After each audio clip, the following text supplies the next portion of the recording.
Et on va voir ensemble qu'est-ce que cela a comme importance pour chacun d'entre nous. Donc encore une fois, pour ceux qui viennent nous rejoindre, bonjour à tous. On va parler des 7 lois de Noach et surtout, quelles sont ces 7 lois divines et quelles sont ces 7 lois qui sont rationnelles. Pourquoi dans la Gemara et Rambam, ainsi que dans la Mishnah, on nous dit que ça doit forcément passer par le peuple juif. Pourquoi traiter des 7 lois de Noach dans un ouvrage destiné à Israël, au peuple juif, qui est la Torah? Pourquoi ça ne peut pas être par Adam? On va voir toutes ces questions, mais avant de rentrer dans les détails des 7 lois de Noach, parlons d'abord, avant de rentrer dans les détails, parlons qu'est-ce que sont les 7 lois de Noach.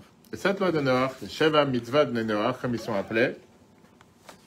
Sheva Mitzvot de Noach, c'est les lois avec lesquelles les non-juifs ont eu l'ordre différent des 613 commandements que le peuple juif a reçus. Et il y a une massorette, une tradition des Chachamim qui nous dit qu'en vérité, les premiers 6 mitzvot ont déjà reçu l'ordre Adam Arishon. Déjà, Adam avait reçu l'ordre des 6 premiers mitzvot, et la 7e a été rajoutée à Noach. On va voir tout de suite c'est quoi les 6 premiers, c'est quoi la 7e. La 7e qui est Ever Minachai, ne pas manger un membre d'un animal vivant.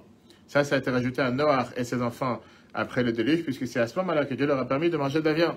C'est très bien qu'avant ça, il y avait l'interdiction de manger de la viande. Et d'après Rashi, il te dit que manger un membre d'un être vivant, c'était interdit aussi à Adam Arishon. Dans les sources juives, comme la Gemara, comme le Rambam, Maïmonide, on va voir les sources. On parle beaucoup sur les 7 lois de Noach et on parle beaucoup sur la ramification que ça a pour nous aujourd'hui. Il y a certains groupes qui s'occupent de ça. Le Rabbi en a parlé à plusieurs reprises. Le Rabbi a parlé en 87, par exemple, sur le fait que dans les années précédentes, même si Rambam te dit qu'il y a un devoir de forcer ou d'agir sur toutes les nations du monde pour qu'ils fassent les 7 lois de Noach, on n'a jamais mis ça en application, parce que ce n'était pas forcément facile par rapport au rapport que nous avions à l'époque, dans les générations précédentes, avec l'époque des croisades, avec tout ce qui s'est passé. Ce n'était pas forcément facile de pouvoir faire une chose pareille. De l'autre côté, il y a des réponses du Rabbi claires sur le fait qu'il faut faire attention, comme on parlait parfois avec des non-juifs ou des autres croyances, du fait que tu ne peux pas encourager une autre religion à croire en Dieu, quand pour eux, le Dieu n'est pas Dieu de la Torah, notre Dieu, mais c'est un autre Dieu, ce qui est pour eux une idolâtrie totale.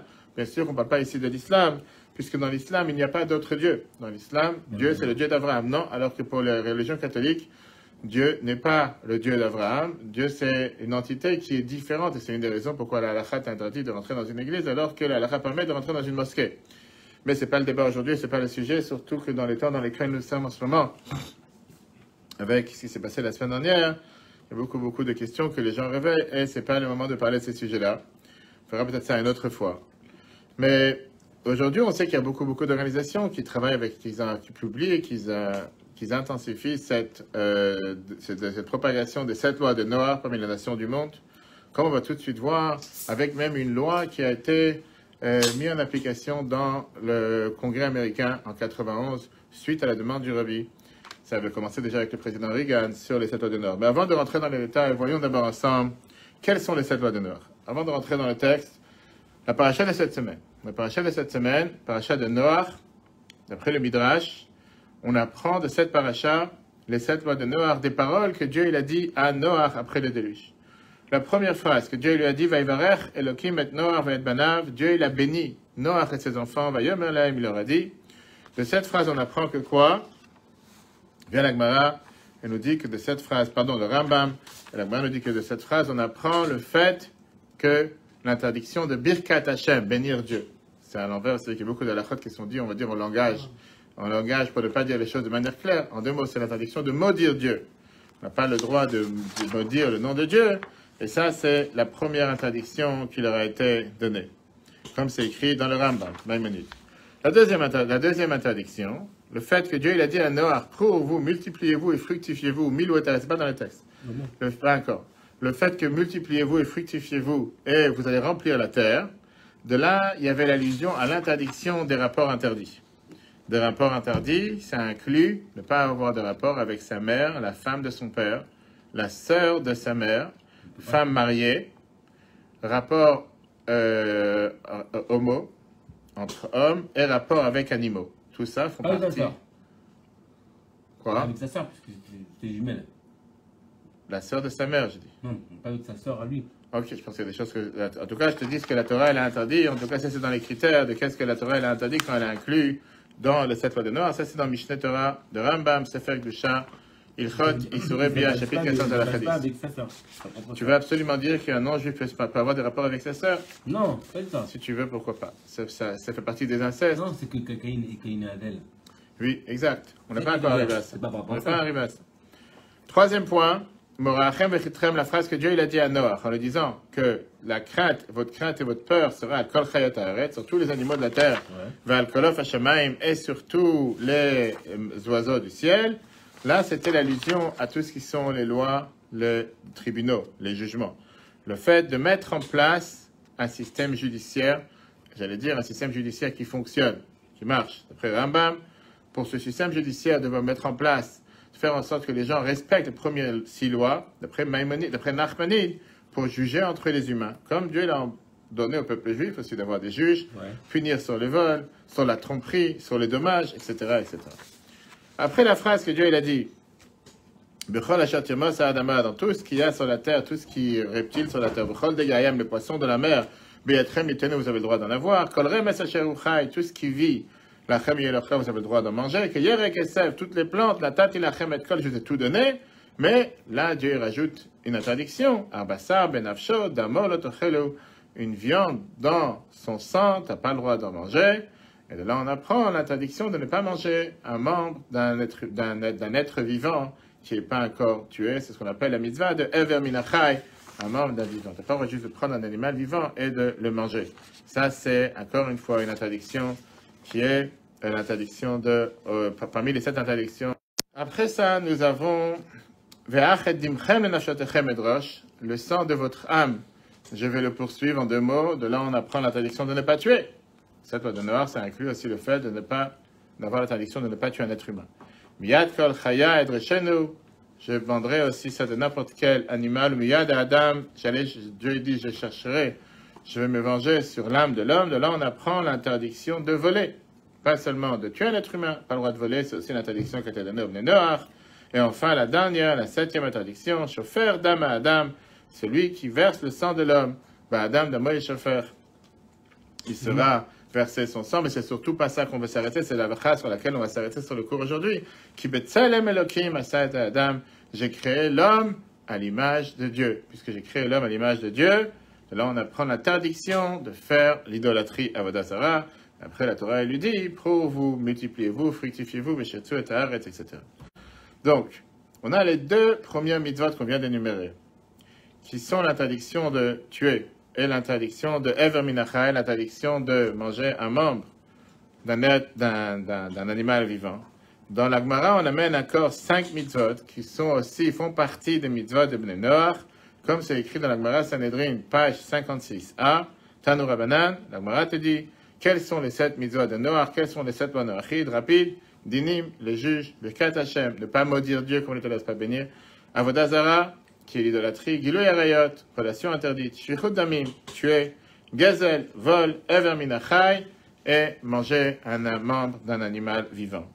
La source de la Gemara Bavli, Talmud Bavli, chez Perek Abba Mitot, le 7e chapitre de la Gemara Sanhedrin, qu'on en a parlé au début de la semaine, si vous vous rappelez, sur la Gemara, dans la paracha, on a vu par rapport au déluge, mais la même Gemara Sanhedrin nous parle des différentes références d'où on apprend les 7 lois de Noach, comme on vient d'énumérer avec les différents versets. Vient Rambam, Maïmonide, et Rambam il vient et nous dit une phrase intéressante dans les lois de Ilchot Melachim et Milchamotem, dans les lois des rois et des guerres, dans le chapitre 9 à la 1, vient Rambam il te dit que ces 6 mitzvot, les premières ont déjà été données à Adam. La dernière, ne pas manger un membre d'un être vivant, ça a été rajouté à Noach, le fait que Dieu lui a permis, après le déluge, de pouvoir commencer à manger de la viande. Comme c'est écrit d'ailleurs, il te dit d'où Rambam te dit qu'on voit que ces 6 premières mitzvot ont déjà été données à Adam.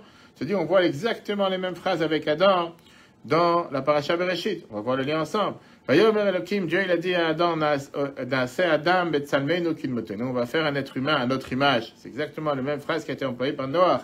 Ça c'était contre l'idolâtrie.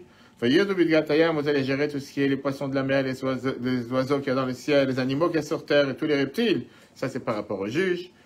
Bravo. Désolé, c'est pas grave, c'est ce qu'on appelle Siman Bracha. C'est juste la caméra qui est tombée. C'est pas grave, ça arrive. Et ça, c'est ce qu'on appelle un peu faire propre. Laisse après. La suite. Dieu les a bénis. Et Dieu il leur a parlé, on parle bien sûr de Birkat Hashem qui veut dire ne pas maudire Dieu. Pour vous, fructifiez-vous, remplissez la terre, c'est l'interdiction de ne pas avoir de rapports interdits. Après. C'est quoi? C'est qu'on dit des fois les forces du mal qui veulent tout faire, que quand on est concentré dans un coup, il faut quelque chose qui te détourne. Alors, des fois, c'est une mouche qui... Après, on a vu bien sûr le fait qu'on a le droit de manger tous les différents animaux. Et de là, la Torah, elle apprend à Adam le fait qu'on doit se soucier pour les animaux, mais on n'a pas le droit de voler. Et bien sûr, après, on a vu être coléré que qu'on peut manger n'importe quel légume. De là, on apprend de ne pas tuer, pas le droit de verser du sang même d'un animal. Et la mitzvah, la dernière, qui est Ever Minachai, manger d'un être vivant, ça peut être donné à Adam. Concrètement, les 7 lois de Noach, ils sont divisés avec 6 mitzvot positifs, 6 interdictions et 1 mitzvah positive, comme on vient d'énumérer toutes ces mitzvot-là. C'est 6 générales, c'est 6 grandes mitzvot généraux, qui ont été inscrits dans Rambam, les lois de Melachim, chapitre 9. D'après l'avis de Rabbi Menachem Mipano, les 7 lois de Noach, ils se détaillent en 30 mitzvot. Et c'est ces 30 commandements qu'on a vus dans la Gemara Chulin, page 92. 1, que les Bnei Noach, ils ont pris sur eux 30 mitzvot, mais la réalité, ils accomplissent seulement 3. Viens Rambam, Maïmonide, il te dit que n'importe quel non-juif qui n'a pas accepté sur lui les 7 lois de Noach, tu as le devoir de lui enseigner, pas seulement lui enseigner, de lui faire comprendre que la civilisation ne peut pas vivre sans ça. Par contre, Rambam te dit que tout celui qui accepte ces 7 lois de Noach et qui y fait attention et qui les respecte, il fait partie des chassidés au Olam, il fait partie des pieux parmi les nations. Veyesh lo chelek leolam haba, il a une part du monde futur, comme on a parlé dans la Gemara qu'on a mentionné dans le cours lundi sur la Gemara Sanhedrin. Est-ce que la génération du déluge a une part du monde futur? On peut revoir ça sur l'application et toi. La question? C'est quoi la part? C'est quoi la part? C'est pas ta part. Ce ne sera pas le Paris-Brest ou l'Opéra. T'inquiète, tu ne vas pas perdre ta part de gâteau, tu l'auras. On va tout de suite voir. Tu vas prendre toute la Torah sur un pied, c'est la Gemara Sanhedrin. Viens d'abord, on étudie ce sujet des 7 lois de Noach. Après, on verra. Maintenant, Rambam rajoute ici un point important, c'est sur ça qu'on s'arrête aujourd'hui. Il ne faut pas que quelqu'un, un des Bnei Noach, des fils de Noach, on demande les non-juifs sur terre, fasse les 7 lois de Noach parce que la logique lui dit de le faire. Il faut qu'il les fasse parce que c'est ce que Dieu il a ordonné dans la Torah, c'est ce que Dieu il a mentionné à Moshe Rabbeinu. Dieu il a dit à Moshe que les Bnei Noach, que les enfants de Noach ont le devoir de faire les 7 lois de Noach, et c'est ce discours du Rabbi de 1978 qu'on va voir aujourd'hui quelque chose qui n'est pas clair. Pourquoi un non-juif devrait faire les 7 lois de Noach parce que Dieu il a demandé ça dans la Torah? Quel rapport? Un non-juif dit la Torah ne me concerne pas, la Torah c'est pour les juifs, c'est pas pour moi. Moi je l'ai rejeté, je n'ai pas voulu avoir la Torah. Par contre, c'est pour ça qu'il y a beaucoup de juifs qui ne le font pas. On va y arriver. Par contre, Rambam continue en te disant, si ce même non-juif, il fait ces 7 lois de Noach parce que sa tête, sa logique lui dit de le faire, il ne fait pas partie des pieux parmi les nations, il fait parmi les intelligents des non-juifs. Quel est le point commun qu'il y a entre les 10 commandements et les 7 lois de Noach? Le point commun? Oui. 3 mitzvot communs entre les... Ne pas voler, ne pas tuer. Alors, il y a 3 mitzvot, c'est lesquels, pour lesquels la Torah te dit que tu dois te faire tuer et pas transgresser, qui est Avodah Zarah, l'idolâtrie. Shvichut damim, ne pas tuer. Et Giloui Arayot, ne pas commettre d'adultère, ne pas avoir de rapport interdit. Il y a un autre symbole pour se rappeler les 7 lois de Noach, c'est les 3 mitzvot sur les qu'on vient de mentionner, avec lesquels on n'a pas le droit de transgresser et il faut se faire tuer, c'est idolâtrie, relation interdite, tuer, et après on a Aleph, Bet, Gimel, Dalet, pour se rappeler facilement. Aleph, ça allusionne Ever Minachai, membre d'un être vivant. Bet, Birkat Hashem, ne pas maudire Dieu. Gimel, le vol. Gazel, Dalet, 4e, c'est Dinim, mettre les tribunaux en place. Viens Rambam. Le Rambam était dit que quand le peuple juif a l'autorité suprême, ce qui s'est passé au temps du temps, au temps de Shlomo HaMelech, etc., on a le devoir de faire appliquer ces lois sur tous les habitants qui habitaient à l'époque en Israël, jusqu'à même passible de peine de mort sur celui qui ne le faisait pas. Incroyable. Rambam était dit, ça c'est l'ordre que Dieu nous avait donné à l'époque. Sauf que malheureusement, depuis qu'on est en exil, on n'a plus ce pouvoir, on n'a pas la capacité de faire une chose pareille. Et on n'est pas là pour créer des tensions parmi les nations. On n'est pas là non plus pour imposer quoi que ce soit à qui que ce soit. Comme mis à part le fait qu'on va voir que les dernières décennies, beaucoup de non-juifs dans le monde les ont adoptés de toutes les façons. On va tout de suite voir. Le Rabbi de Lubavitch, le Rabbi a essayé à plusieurs reprises d'expliquer le fait que pourquoi cette halakha dans Rambam n'est pas appliquée, en expliquant qu'à l'époque, ça pouvait mettre en danger celui qui allait mettre en application. Imagine-toi que quelqu'un leur ait dit que si jamais mon voisin ne respecte pas les 7 lois de Noach, je dois l'éradiquer de la planète. Ça aurait été l'anarchie sur Terre, comme malheureusement certains le mettent en application aujourd'hui. Mais en 87, la Bible a dit qu'aujourd'hui, on voit que ça n'existe plus, ces tensions, et qu'au contraire, on voit comment les nations du monde les ont adoptées. C'est pour ça qu'en 1981, la Bible avait lancé la campagne des 7 lois de Noir d'aller parler quand tu parles avec des personnes du gouvernement, quand tu parles avec des non-juifs dans les affaires ou quoi que ce soit, propager le nom de Dieu, faire partie de faire savoir ces 7 lois de Noir. Et on sait très bien, comme je t'ai dit tout à l'heure, que dans le Congrès américain, il y a eu cette proclamation le 3 janvier 91 qu'on peut rechercher sur le site du Congrès américain, qui a été proclamée, qui est rentrée dans la Constitution américaine, la valeur de reconnaître les 7 lois de Noach comme modèle pour une vie moderne, sociale, sociétale et vivante. C'est le rabbi qui l'a... Exactement. Grâce au rabbi, c'est ce qui est rentré. Et aujourd'hui, ça fait partie des lois qui sont acceptées dans le Congrès américain. D'accord? De l'autre côté, tu en as certains qui t'ont dit que dans nos jours, il n'y a aucune occupation et aucune obligation de s'occuper de cette loi de Noach. On ne va pas rentrer dans les détails.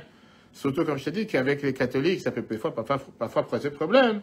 Parce que quand tu leur demandes de croire en Dieu, pas forcément qu'ils pensent au même Dieu auquel nous faisons allusion dans la Torah. Par contre, on voit qu'aujourd'hui, tu as beaucoup de groupes juifs, comme non-juifs, qui promulguent, qui sont en train de promouvoir et propager et diffuser les 7 lois de Noach.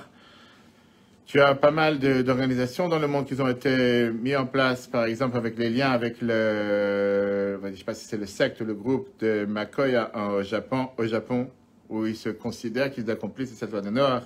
Tu as d'autres qui fixent que les catholiques évangélistes ne sont pas des idolâtres et ils accomplissent les 7 lois de Noach régulièrement. Certains te disent que les bouddhistes, ceux qui suivent la religion du Bouddha, eux aussi font les 7 lois de Noach.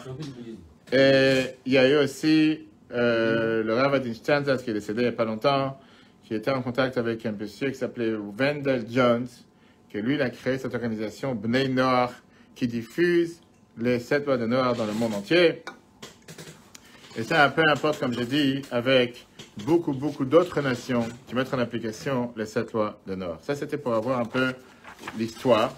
Maintenant qu'on a vu cette histoire, on va rentrer dans le vif du sujet par rapport à notre discours et le discours que la Bible a prononcé en 78, connecté avec la paracha de cette semaine. Et à la fin, si Dieu veut, on verra quelques réponses du Rabbi très intéressantes sur le fait, est-ce qu'on doit aujourd'hui propager ces 7 lois ou pas, comment le faire, etc. La Mishnah de Pirkei Avot, chapitre 3, vers Mishnah 14, on dit la phrase suivante, Chaviv Adam Shenivra B'Tselem, qui veut dire, l'homme est chéri car il fut créé à l'image de Dieu. Il est particulièrement chéri d'avoir été créé à son image, c'est la paracha de cette semaine. Ainsi qu'il est dit, c'est à l'image de Dieu qu'il fit l'homme. Noach, chapitre 9, verset 6. Et la Mishnah continue. Les enfants d'Israël sont chéris d'être appelés enfants de Dieu. Ils sont particulièrement chéris d'être appelés ainsi. Les enfants d'Israël sont chéris puisqu'instrument agréable leur a été donné. Ils sont particulièrement chéris d'avoir reçu cet instrument avec lequel le monde fut créé. On voit ici 2 phrases. D'abord, la Mishnah elle te dit, Chaviv Adam Shenivra B'Tselem. Chéri est l'homme, parce qu'il a été créé à l'image de Dieu. Donc on parle de l'homme, on parle pas forcément d'un juif, on parle de n'importe quel être humain. Parce que c'est écrit après dans la paracha Noach, Dieu a créé l'homme à l'image de Dieu. Après ça, tu as une deuxième phrase que la Mishnah te dit, Chaviv im Israël, que le peuple juif sont chéris, car un instrument agréable leur a été donné. Ils sont particulièrement chéris d'avoir reçu cet instrument, etc. Qu'est-ce que ça veut dire? Avec cette différence qu'il y a entre ces 2 phrases de la Mishnah, Rashi nous dit d'abord, qu'est-ce que ça veut dire que l'homme il est chéri? Ça veut dire de ce fait, il est tenu de mettre en pratique la volonté de son Créateur. Point numéro 1. Puisque tu as été créé à l'image de Dieu, tu n'as pas le droit de faire ce que tu as envie sur terre. Contrairement à la modalité aujourd'hui dans laquelle on te dit que n'importe quelle personne est libre, il a le droit de faire ce qu'il a envie. La Torah te dit non, tu n'as pas le droit de faire ce que tu as envie. Tu es créé à l'image de Dieu. Tu as un devoir de faire les choses comme Dieu il attend de toi de le faire. Bien le Tosfot Yom Tov, quand tu veux tout de suite voir. C'est important. Si tu veux vivre dans la société, pour pouvoir vivre dans une telle société, c'est pas parce que tu as certaines limites que ça t'enlève ta liberté. Non, c'est certaines limites, ça te donne la liberté de pouvoir agir. Parce que si tu n'as pas ces limites, tu ne pourras pas vivre comme il faut. Viens le Tosfot Yom Tov et te dit, regarde, qu'est-ce que ça veut dire l'homme est chéri? Rabbi Akiva parle de tous les êtres humains, juifs et non-juifs. Ainsi que nous pouvons le comprendre du verset qu'il cite, adressé aux enfants de Noach et pas uniquement aux enfants d'Israël. Ainsi, Rabbi Akiva voulait faire mériter chaque homme, même les Noachites. Ça, c'est ce que Rabbi Akiva cherche à te dire. Maintenant, Quand tu prends le Rambam, qu'on a vu tout à l'heure, le Rambam te dit clairement que l'ordre de Moshe Rabbeinu, c'était un ordre qui est écrit dans la Torah, qu'on doit éduquer, qu'on doit enseigner, qu'on doit faire savoir. On a le devoir de faire savoir à toutes les personnes dans le monde d'accepter ces 7 lois d'honneur. Viens, la Mishnah, elle te dit, comment chaque juif a le devoir de faire savoir ça à toutes les nations du monde. Par ça qu'on leur explique la beauté qu'ils ont, le fait qu'ils sont chéris aux yeux de Dieu. Pourquoi? Parce qu'ils ont été créés à l'image de Dieu. Quand je te dis que ça parle pour tous les êtres humains, bien sûr que ça inclut aussi les juifs. Parce qu'un juif, c'est aussi un être humain. C'est comme les gens disent, le Lubavitch, c'est quelque chose qui est de plus proche à la religion. Ça fait partie de la religion juive. Quand tu parles que Chaviv Adam Shenivra B'Tselem, que l'homme il est chéri parce qu'il est né à l'image de Dieu, parle pas seulement de l'homme, et après tu as les juifs de l'autre côté. Les juifs font partie de la race humaine, c'est pas juste des animaux, des extraterrestres. Et ça, c'est exactement ce que l'Abbé précédent il a parlé dans un discours qu'on va tout de suite voir. Le discours de l'Abbé précédent qui t'explique. Quelle est la différence alors entre la phrase première et la deuxième phrase que la Mishnah a employée? Pourquoi d'abord elle te dit Chaviv Adam et après elle te dit Chaviv in Israël? Comme si pour te dire qu'il y a ici deux différences. Est-ce que nous sommes les mêmes ou nous ne sommes pas les mêmes? C'est partie des hommes, c'est une communauté. Très bien. Alors, quelle est la différence? Bien sûr, il y a la communauté des humains. Maintenant, la question, elle est quelle différence avec les Juifs? Est-ce que les Juifs ont une certaine différence pour laquelle nous avons le devoir d'enseigner aux autres? Oui, la Torah te dit qu'on a le devoir d'être Or Lagoïm, d'être une lumière pour les nations. La Torah. Donc, Non. comme la Torah te dit qu'il faut faire ça. C'est pas parce que c'est la seule qui est écrite dans la Torah. Il ne faut pas oublier d'abord, la première chose, que nous sommes les seuls à avoir accepté la Torah. Les autres, on leur a proposé, n'ont pas voulu recevoir la Torah. Très bien. Maintenant, est-ce que ça, c'est seulement un mérite ou c'est un devoir? C'est ce qu'on va tout de suite voir. Aujourd'hui. Non, aujourd'hui, tu as beaucoup de personnes qui ne sont pas juives, qui croient en Dieu. C'est ce qu'on a dit, qui respectent cette loi d'honneur. Et d'après Rambam, ils font partie des chassidés ou matolam, des pieux parmi les nations. On va y arriver. D'accord? Le fait que la Mishnah, elle te dit, Chaviv in Israël, ça veut dire que nous avons un devoir. Bien sûr que nous sommes créés à l'image de Dieu, les juifs comme les non-juifs. Mais la différence, elle est, quel est le devoir? Est-ce que le devoir, il est parce que j'ai été créé à l'image de Dieu, donc j'ai tel devoir? Ou bien j'ai un tel devoir, et donc c'est pour ça que j'ai été créé à l'image de Dieu. Donc, quelle différence? Regarde le texte. C'est pas la question qui se demande. Pourquoi traiter les 7 lois d'honneur dans un ouvrage destiné à Israël? La Gemara Sanhedrin, dans la page 56a, qu'on a expliqué longuement tout à l'heure, elle te dit les 7 lois d'honneur sont établir des tribunaux les interdictions de blasphémer, de pratiquer l'idolâtrie, des relations illicites, du meurtre, du vol, et de consommer un membre d'un animal vivant. Vient Rambam, dans Chot Nachim, chapitre 8, à la 10 et 11. Moshe, notre maître, ordonna par injonction divine d'obliger tous les habitants du monde à accepter les mitzvot noachid. Tout être humain qui accepte ces 7 lois fait partie des justes parmi les nations. Il aura une part au monde futur, à condition de les accepter, de les réaliser, car Dieu en a donné l'ordre dans la Torah. Et qui nous a informé par Moshe, notre maître, que les enfants de Noach en avaient reçu auparavant l'ordre. Cependant, celui qui les pratique par adhésion intellectuelle ne sera pas considéré comme un citoyen converti, et ne fera pas partie ni des justes parmi les nations, ni de leurs sages. Qu'est-ce que ça veut dire? Pourquoi la Torah, elle te dit, pourquoi le terme l'homme est chéri est-il répété à 2 reprises, comme la question qu'on a posée, et pour les juifs, et pour les nations? Parce qu'on parle ici des 2 catégories de l'image de Dieu, l'âme intellectuelle. Ce qu'on appelle en langage chassidique, la nefesh hasichlit, l'âme intellectuelle. Mais dans ça même, il y a une différence entre celle des juifs et celle des non-juifs. Quelle différence? Regarde le discours du rabbi précédent en 5702 en 1942. L'image désigne ici l'âme intellectuelle présente chez tous les êtres humains. Nous avons tous une image intellectuelle. La répétition du terme dans la Mishnah fait référence à 2 catégories d'images. C'est comme si tu as le 3D et le 2D. Ou bien tu as ce qu'on appelle l'imagerie que tu as en radio, que tu fais dans un cabinet. Et après tu as l'IRM. 2 images différentes. L'homme est chéri car il fut créé à l'image et se rapporte à l'âme intellectuelle possédée par tous les genres humains. Il est particulièrement chéri d'avoir été créé à son image. Ce rapport à l'âme intellectuelle des Juifs qui est une image plus élevée. Tu vas me dire, ah, vous commencez le racisme et l'antisémitisme, c'est à cause de vous parce que vous parlez que vous êtes plus élevé que les nations, c'est pas ce qu'on a dit. On n'a pas dit qu'on est plus élevé que les nations. Nous, on a un devoir différent. 100% un devoir différent. Comme le régime alimentaire n'est pas le même, la preuve est qu'un non-juif qui mange du porc, il n'a rien fait de mal. Alors qu'un juif qui mange un animal non cachère, c'est dangereux pour lui, c'est mauvais pour sa santé. Pourquoi? Parce qu'il a un corps différent. Il a un corps qui est plus raffiné, un corps qui n'est pas capable de recevoir ou d'absorber certaines choses que pour une autre personne, il fait absolument rien de mal en le mangeant. Dieu lui a permis de le faire. Est-ce que ça veut dire supérieur? Non. Est-ce que ça veut dire que c'est un rôle différent, un devoir différent, beaucoup plus important et beaucoup plus en nombre? Clairement, je vois bien la différence entre le compte, entre 613 et 7. C'est pas exactement la même chose. Le fait que l'un il a 613 commandements dans beaucoup plus de détails, et l'autre il a 7 commandements. Et maintenant on va comprendre pourquoi nous avons le devoir, la Torah te dit qu'on a le devoir de faire en sorte d'enseigner aux nations du monde, de faire savoir aux nations du monde pas de faire ces 7 lois parce que la logique leur demande de le faire, mais de les faire parce que Dieu a demandé de le faire. Nous, on a reçu ce devoir parce que Dieu veut qu'un juif répare le monde. Dieu veut qu'un juif soit une lumière parmi les nations. On a le devoir d'enseigner au peuple, au monde entier, de faire ces 7 lois de Noah parce que Dieu les a ordonnées, pas par rapport à leur logique. Rabbi a parlé un merveilleux discours à plusieurs reprises. J'entendais ce discours ce dimanche, je suis parti dans un mariage à 300 km dans le 28, et c'était à Shredesh Rejvan en 1982. Rabbi parlait sur que les gens les plus intelligents de ce siècle, qui parmi eux ont été créés les plus grands philosophes, les plus grands médecins, les plus grands penseurs, les plus grands théologues, étaient capables de faire les plus grandes atrocités qu'il y avait sur la planète. Bien sûr, Rabbi fait allusion à la Shoah, en disant comment est-ce possible que le peuple le plus civilisé, celui qui a créé tous les plus grands philosophes, théologues, penseurs, médecins, était capable de descendre à un niveau si bas.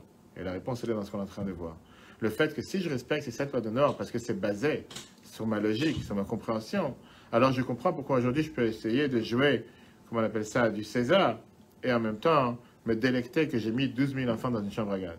Comme il s'est passé avec tout ce qui se passait avec CSS à l'époque de la Shoah, que Dieu nous en préserve. Pourquoi? Comment est-ce possible? Alors que dans la logique, c'était se battre au même instant pour les droits d'un chat, se battre pour les droits d'un animal, mais de traiter des humains comme pire que des animaux, faire des essais médicaux sur les humains. Et tout ce qui s'est passé pendant les 5 ans de la Shoah, ça montre le danger que ces 7 lois de Noah soient accomplies parce que, comme Rambam nous dit, parce que ma logique m'a dit, mon âme intellectuelle pense qu'il faut le faire et c'est pour ça que je le fais, ou bien si je le fais parce que c'est Dieu qui m'a demandé de le faire. Et ça, c'est toute la différence entre si c'est l'image de Dieu qui est écrite pour un non-juif et l'image de Dieu qui est écrite pour le peuple juif. Regarde comment la Bible écrit ça en bas. Est-ce que la conduite d'un non-juif doit-elle être dictée par Moshe Rabbeinu? L'obligation des enfants d'Israël à accomplir toutes les mitzvot uniquement du fait que Dieu ordonna à Moshe au Mont Sinaï est compréhensible, car un changement majeur s'opéra alors en eux. Dieu les choisit, comme on l'a dit tout à l'heure.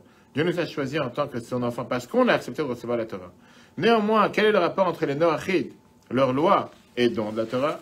Et la réponse, elle est très simple, comme on l'a dit, parce qu'il y a 2 catégories d'image de Dieu chez l'être humain. Regarde comment la Bible explique ça de manière merveilleuse en 1942 et 1949. L'apport de l'âme intellectuelle d'image d'Israël par rapport à celle du genre humain et qu'on y ressent une finesse spirituelle particulière, tout en restant humaine par nature. Ça vient à travers la Torah. Cette âme est plus attirée vers la finesse morale que l'âme intellectuelle classique, plus matérialiste. Et comme le revue précédent était dit, l'étude des sciences profanes pousse l'homme à ressentir sa propre existence, au point que cela pourrait le conduire à un sentiment d'orgueil et à une certaine grossièreté. L'incapacité que possède l'intellect à se dépasser suppose que l'homme ne tienne pas compte de ses propres inclinations, de sa propre personne. Il se soumet clairement à un mot qu'on n'a pas de dire aujourd'hui, la soumission. Oui, tu as le droit de se soumettre à la volonté de Dieu, c'est ce que Dieu l'attendait. Même si aujourd'hui c'est un discours qu'on n'a pas le droit de dire haut et fort. Mais clairement, la Mishnah te dit que quand tu as un choix à faire entre ta volonté et la volonté de Dieu, tu dois te dire, peut-être j'ai pas envie, mais je le fais parce que c'est ce que Dieu l'a demandé. Peut-être que Shabbat, je préférais être à la plage, je préférais travailler, mais Dieu m'a demandé de ne pas travailler Shabbat. C'est pour ça que je ne travaille pas Shabbat. Alors, lorsque l'intellect de l'âme intellectuelle s'investit dans les domaines du monde, qui ont conscience de leur propre existence, cette personne prend aussi conscience de sa propre existence et de son ego. Et cela l'empêche d'arriver à s'élever, à se dépasser. Je suis devenu un grand docteur, je suis devenu un grand médecin, je suis devenu telle et telle grande personne. Et j'ai décidé que telle et telle personne n'a pas le droit de vivre. J'ai décidé que je peux faire des expériences humaines, médicaux, sur telle et telle. C'est pas que je me prends, c'est dans la réalité. Je me dis qu'il n'y a pas de Dieu. Je suis beaucoup plus intelligent que Dieu. Pourquoi? Parce qu'il n'y a pas de Dieu. Et pourtant, comme Rabbi fait allusion dans son discours, tu parles des plus grands penseurs de notre temps, des plus grands, ceux qui ont donné naissance à les plus grands philosophes, les plus grands médecins. Comment arriver à une bassesse humaine, animale, que même un animal ne se comporte pas comme ça? Comment arriver à faire des choses, des atrocités comme ils se sont passés pendant la Shoah, qu'il n'y a pas de logique? Tu ne vois pas ici des gens qui n'ont pas eu d'éducation, des gens qui vivent dans les quartiers, ce qu'on nous fait croire à longueur de journée, des gens qui n'ont pas de cerveau, que tu parles des gens les plus grands cerveaux de la planète, qu'on utilise encore une fois aujourd'hui leur thèse et leur méthode jusqu'à nos jours pour beaucoup d'autres choses. Et en même instant, c'est des gens qui sont capables de faire des choses que personne n'aurait rêvé que l'humain peut descendre si bas. Si ce n'est que, puisque mon ego, puisque ma sagesse, puisque mon âme intellectuelle me fait réfléchir et me fait penser d'une certaine manière, automatiquement, j'ai le pouvoir de, et c'est pour ça que j'agis de cette manière. Il n'y a pas de Dieu ici. Il n'y a pas de mal à avoir un intellect et à penser à des Aucun choses. mal. tant que ça sert les nations et que ça reste... Pas seulement que ça sert les nations, que ça soit cadré. tant que tu restes avec cette humilité de savoir que tu connais pas tout. Comme j'ai dit, une des bonnes choses qu'a fait, le Corona, parmi tant de bonnes choses, c'est le fait que ça a remis les pendules à l'heure pour beaucoup de scientifiques et beaucoup de médecins qui s'imaginaient qu'on peut tout faire. Imagine-toi comment on parlait avant le Corona. Une maladie, il n'y a pas de maladie aujourd'hui, on guérit tout. Dieu envoie un petit virus. Depuis 8 mois, le monde ne sait pas quoi faire, ne sait pas comment agir, il ne sait pas comment y faire face. On essaie bien que mal à s'en sortir. Et grâce à Dieu, alors, la majorité du monde a réussi à s'en sortir. Et c'est de moins en moins grave, de moins en moins important, même s'il faut faire attention aux gestes barrières, bien sûr. Mais au final, Dieu l'a fait reprendre des pendules à l'heure à l'humain en se disant, tu sais quoi, toi, tu t'imaginais qu'en 2020, tu réussis à tout contrôler, tu as les avions, tu as la culture, tu as la médecine, tout est dans tes mains, il n'y a plus Dieu, il n'y a plus besoin de rien. Regarde. Il y a encore un Dieu sur terre. Tu ne connais pas tout, tu n'as pas encore tout découvert, il y a certaines choses que tu ne comprends pas. Et comme tout le monde te dit par rapport à ce virus, que combien de choses on pensait qu'on sait hier, on ne le sait pas aujourd'hui. Combien de choses on pensait qu'on savait il y a un mois, qu'on ne sait pas aujourd'hui. Chaque jour, on découvre de nouvelles choses. On te dit c'est la première variante, la deuxième variante, la troisième variante. Tu sais que les gens, ils arrêtaient de manger des variantes, je sais pas. Qu'est-ce que je te dis? Les gens, ils sont tellement bouleversés. Les gens, ils sont tellement bouleversés. Je ne sais pas de quoi tu parles. Alors, quel est l'avantage avec cette âme intellectuelle juive? Pourquoi la Mishnah a fait cette différence? Et l'âme intellectuelle non juive, puisqu'il est dans cette âme intellectuelle, regarde la suite. L'affection particulière portée à l'âme intellectuelle d'Israël. Les descendants de Noach sont chéris par Dieu pour l'âme intellectuelle, l'image qu'ils possèdent. Les Juifs, en revanche, ne sont pas chéris du fait de leur image, mais plutôt à l'inverse. C'est justement parce que Dieu les chérit qu'il leur a donné son image. Alors tu vas me dire, c'est quoi la différence? Du fait de leur judaïté, ils sont chéris par Dieu qui leur donne leur âme intellectuelle.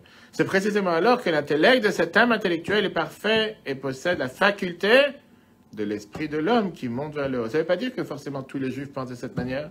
Ça ne veut pas dire que tous les juifs agissent de cette manière, parce que malheureusement, il y a des juifs qui ne prennent pas la Torah, qui ne pratiquent pas les méthodes, qui ne pensent pas de cette manière. Et que pour eux, ils peuvent agir exactement comme n'importe quel non-juif qui agira avec la même âme intellectuelle, qui ne dépend pas de cette parcelle divine qui montre comme quoi tu dois avoir cette soumission et cette volonté de pratiquer et de faire ce que Dieu il attend de toi avant de vouloir mettre ce que l'humain ou ce que toi tu décides que tu devrais faire. C'est pourquoi les 7 lois de Noach doivent transiter par le peuple d'Israël. Parce que s'ils ne transitent pas par le peuple juif ou par la Torah ou par Moshe, qu'est-ce qui se passe? Qu'est-ce qui peut se passer? Il peut se passer encore une fois que c'est basé sur ma logique. Regarde le texte. Pour qu'un Noachite parvienne à pratiquer ses lois comme il se doit, il ne peut pas s'en remettre à son adhésion intellectuelle, car son âme intellectuelle pourrait lui inspirer la grossièreté de l'esprit. Il doit savoir que la perfection de son image, le rendant un juge des nations, dépend de l'image de Juif possédant la qualité de la soumission. En deux mots, reprendre cette même idée. Ainsi, les lois de Noach sont liées au dévoilement du don de la Torah. Et maintenant, on comprend pourquoi tu as la répétition du terme Israël et chéri dans la suite de la Mishnah. Comme j'ai dit tout à l'heure, si on est tous des humains, pourquoi la Mishnah te fait une différence entre Chavivin Israël et Chaviv Adam? La Torah te dit chéri est l'homme qui est né à l'image de Dieu, et chéri est le peuple juif qui est né. On est exactement la même chose, donc ce n'est pas des êtres humains, on est aussi des êtres humains. La réponse est qu'on parle de deux niveaux différents. La répétition de chaque terme fait référence à deux niveaux distincts. Les enfants d'Israël sont chéris, sont particulièrement chéris d'être appelés enfants de Dieu, fait référence au corps du juif et à la qualité de son âme divine, d'un neshama. Les enfants d'Israël sont chéris, sont particulièrement chéris d'avoir reçu un instrument agréable, fait référence à la partie révélée et à la partie profonde de la Torah. Quel Rabbi te termine, là aussi. La première partie de la phrase, ils sont chéris, dépend de la seconde, ils sont particulièrement chéris. La valeur du corps du juif dépend de la qualité de l'âme. L'élection que Dieu porta sur le corps juif intègre ce corps par l'effort de l'âme. De même, c'est en étudiant la partie révélée de la Torah, combinée à la partie cachée, que la partie révélée devient un élixir de vie, comme c'est écrit dans la Gemara Yoma 60. Mais avec ça, on n'a pas fini. Je l'ai dit tout à l'heure, il y a eu pas mal de réponses intéressantes du Rabbi sur le sujet. Je les ai amenées avec moi aujourd'hui pour avoir une idée que plusieurs personnes ont essayé de demander une fois au Rabbi comme est-ce qu'on devrait faire des propagandes, propager des brochures sur les 7 lois de Noach, etc. Il y a une réponse intéressante qui a été écrite Rabbi en Australie, à Shliach en Australie, là, en 1981, qu'il avait écrit un livre en anglais sur les 7 lois de Noach. Et le Rabbi lui répond en disant « J'ai reçu ton livre ». Et la conclusion en lisant ton livre, c'est que tout celui qui transgresse toutes les autres travers, les autres péchés entre l'homme et l'autre, là la société fait partie des plus parmi les nations. Un non-juif qui s'est marié avec la femme de son ami, qui a abandonné son mari pour un moment, etc., etc., fait partie parmi les juifs, parmi les nations. Et le fait de préciser tellement de choses, imagine-toi l'impact que ça peut avoir sur n'importe quel être humain sur Terre. Encore une fois, le fait qu'on a dit que c'est ça, tu veux pas, c'est exactement. Tu veux pas l'imposer à dire, il suffit que tu arraches pas, je sais pas, l'aile d'un coq que tu vois en train de marcher devant toi, ou que tu n'arraches pas le pied ou la joue d'un veau qui est à côté de toi, tu es considéré injuste parmi les nations. Il n'y a pas que cette loi, c'est comme on était là. Ça, c'est le principe au départ. Après, il y a beaucoup d'autres principes. De l'autre côté, tu as une phrase intéressante, une réponse très très intéressante que la Bible a écrite à Elie Wiesel en 1986. La Bible a dit que puisqu'il a la possibilité de parler dans les Nations Unies, c'est important qu'il utilise l'événement pour pouvoir propager sur toute la terre, parmi les gouvernements, le fait que Dieu a créé la planète pour la stabiliser, pour vivre en paix sur cette planète. Et ça demande l'éducation même des adultes, en les éduquant d'accomplir les mitzvot de cette loi de Noach. Et quand grâce à ça, on pourra mettre en application d'avoir une paix réelle sur cette planète. La Bible mentionne le président Reagan, le fait qu'il a demandé à l'époque, on est venu en 81, de faire en sorte de faire entrer ça dans la Constitution. Dans une autre réponse très intéressante, une réponse à pas mal de questions que les gens ils demandent. Est-ce que je dois me convertir ou pas? Deux réponses. Dans une réponse que la Bible a donnée en 1962, une femme qui a demandé par rapport à une conversion, la Bible dit, tout d'abord, le peuple juif n'a pas vocation à aller convertir toutes les nations du monde. Chaque être humain sur terre a son rôle sur cette planète. Et il a l'ordre que Dieu lui a mis d'après la Torah. Les juifs, les 613 commandements. Les non-juifs, les 7 lois de Noach et leurs détails. Il y a seulement quelques âmes, très peu en nombre, que leur rôle, c'est aussi d'être convertis. Mais il n'y a pas un devoir ici d'aller faire du prosélytisme et de convertir toute la planète. Contrairement à une autre religion que tout le monde comprend. Dans une deuxième réponse, une personne qui a écrit au Rabbi que je veux me convertir, mais mes parents sont contre. Mes parents ne veulent pas que je me convertisse, et je voudrais me convertir. Regarde la réponse que le Rabbi lui a donnée. D'après ce que tu m'écris, c'est encore une femme. Pourquoi tu dois rentrer en débat et en dispute et une grande séparation morale et physique avec tes parents, avec tous tes amis avec qui tu as grandi? Prendre sur toi le joug de la Torah et les mitzvot sur chaque pas et sur chaque détail, que dans ta situation actuelle, tu n'as même pas le devoir de les faire. En deux mots, qu'est-ce que tu cherches à te prendre la tête? Tu t'as demandé d'aller prendre dans notre religion avec 613 commandements. Le Rabbi lui dit la chose suivante à cette femme. Le Rabbi lui dit, prends ces 7 lois de Noach comme il faut. Écoute bien ce que le Rabbi lui dit à cette femme. Trois conseils à cette non-juive. Le Rabbi lui dit, accomplis les 7 lois de Noach comme il faut. Fais du bien, de la bonté avec les humains. Fais la paix avec tes parents. Et la vie est belle.